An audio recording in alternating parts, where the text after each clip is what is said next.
Assalamualaikum warahmatullahi wabarakatuh. Kembali lagi dengan saya Ahmad Bustan Arifin. Di kesempatan kali ini saya akan membahas tentang bagaimana langkah Bapak Ibu semua mengetahui apakah Bapak Ibu semua ini terdaftar di pendataan non-ASN atau tidak.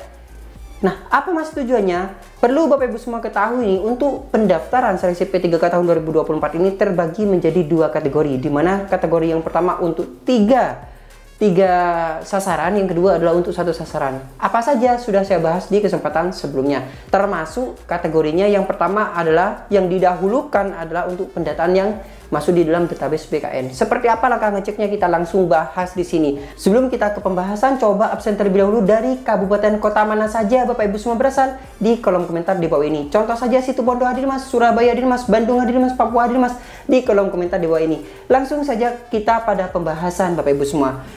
Jadi yang saya sampaikan kepada Bapak Ibu semua sebelumnya, bahwasannya untuk kita mengetahui apakah terdaftar di dalam database BKN, kita langsung masuk pada website BKN. Nah, di sini biar tidak panjang lebar, saya akan cantumkan di kolom deskripsi. Bapak Ibu semua bisa ketikkan https://sscasn.bkn.go.id/ cek _pegawai _non _ASN. Dicatat, digaris bawahi, dan cek di kolom deskripsi agar Bapak Ibu semua mengetahui. Saya ulangi, https://sscsn.bkn.go.id/ cek _pegawai _non _ASN.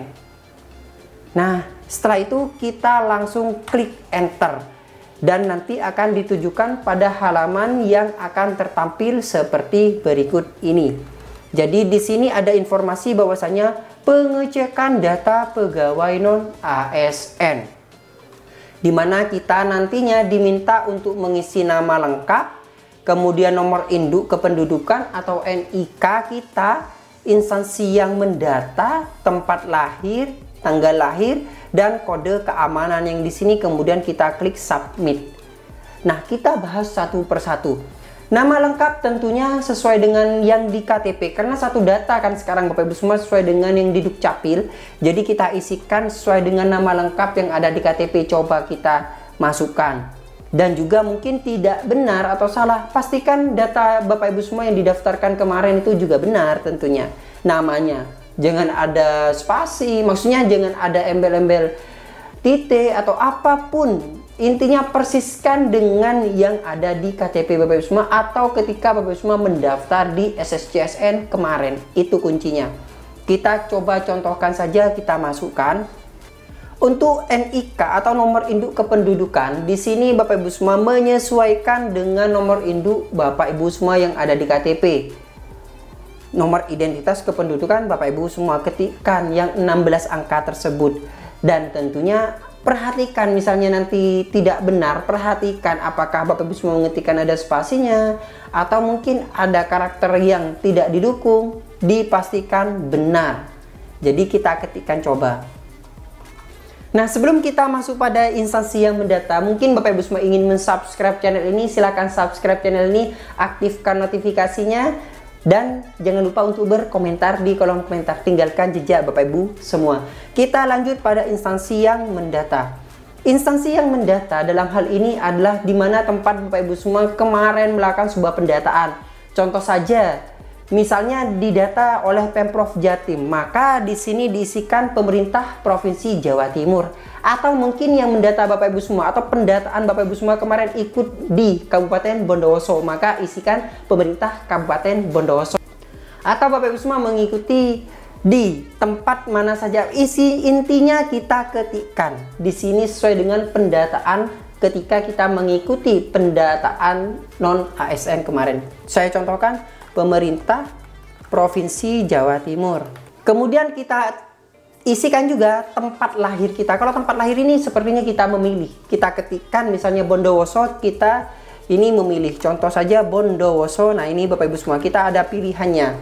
Bondowoso Kabupaten. Nah, kita klik. Tanggal lahir pastikan benar. Misalnya Bapak Ibu semua susah untuk mencari klik seperti ini. Nah, Ini bisa dua alternatif sebenarnya, bisa diklik yang seperti ini. Saya ulangi, kita klik, nah kita klik ininya, kemudian kita klik pilih tahunnya misalnya, atau kelamaan seperti ini. Nah kelamaan seperti ini contoh saja bisa ketikkan manual 05 strip 0 berapa strip 19 berapa, seperti itu. Nah ini kita contohkan saja dengan cara pemilihan. Nah kalau pemilihan seperti ini jadinya. Setelah selesai, kita lanjutkan ke yang di bawah. Di sini masukkan kode captcha-nya. Kode captcha adalah kode yang ditampilkan di halaman di atas. Di sini kita ketikkan ulang. Besar kecilnya pastikan benar, jangan sampai ada yang salah. Pastikan benar. Oh, ini sudah sesuai semua datanya, baru kita klik submit. Dan kita tunggu prosesnya. Nanti akan ditampilkan halaman di mana terdata atau tidaknya Bapak Ibu semua. Anda sudah terdaftar di dalam database BKN. Berarti data Bapak Ibu semua itu sudah masuk di dalam database BKN. Dan Bapak Ibu semua bisa mengikuti di kategori yang pertama ini, di gelombang 1 ini. Karena gelombang 1 itu untuk guru ataupun bidan yang telah mendaftar di tahun 2023, kemudian ex-THK 2, dan juga yang telah masuk di dalam database BKN. Nah, setelah Bapak Ibu semua menunggu, nanti akan ditampilkan halaman seperti ini. Ada informasi bahwasanya hasil pengecekan pegawai non-ASN, data ditemukan. Di sini Anda terdata sebagai pegawai non-ASN dalam pangkalan data BKN.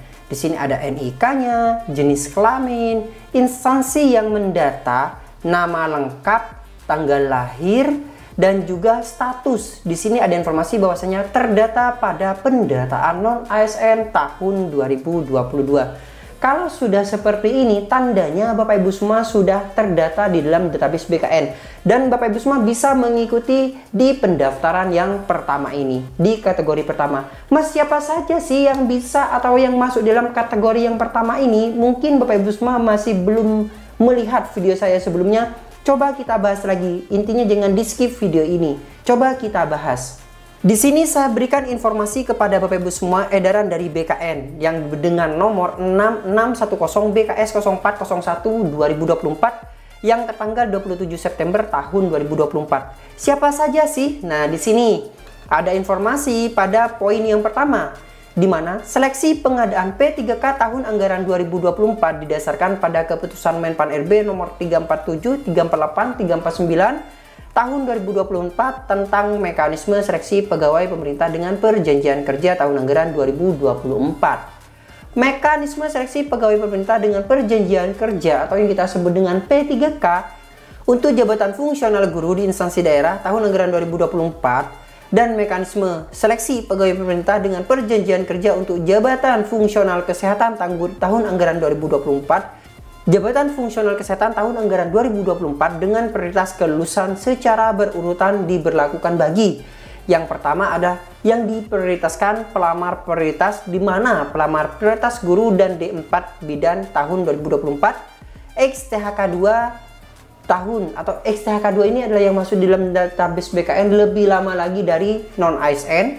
Yang ketiga adalah tenaga non-ASN yang terdata dalam pangkalan database BKN. Jadi tiga prioritas ini itu diutamakan. Di sini sudah dijelaskan bahwasanya seleksi pengadaan P3K tahun anggaran 2024 memberikan kesempatan bagi seluruh pelamar pada angka 1 untuk dapat mendaftar. Hanya saja jadwal seleksi pengadaan P3K tahun anggaran 2024 bagi pelamar pada angka 1 huruf ABC sebagaimana lampiran 1. Sedangkan yang di poin D yaitu tenaga non-ASN yang aktif bekerja di instansi pemerintah termasuk lulusan PPG untuk formasi guru di instansi daerah itu dapat melamar pada lampiran kedua, seperti itu. Nah, dari ini Bapak Ibu semua sudah bisa memahami ini. Silahkan dicek sendiri apakah Bapak Ibu semua masuk di dalam database BKN atau tidak. Silahkan cek mulai dari sekarang. Dan waktu untuk pendaftaran itu yang masuk di dalam database BKN mulai tanggal 1 sampai dengan 20 di bulan ini. Silahkan dicoba mulai sekarang dan jangan lupa untuk berkomentar serta subscribe channel ini.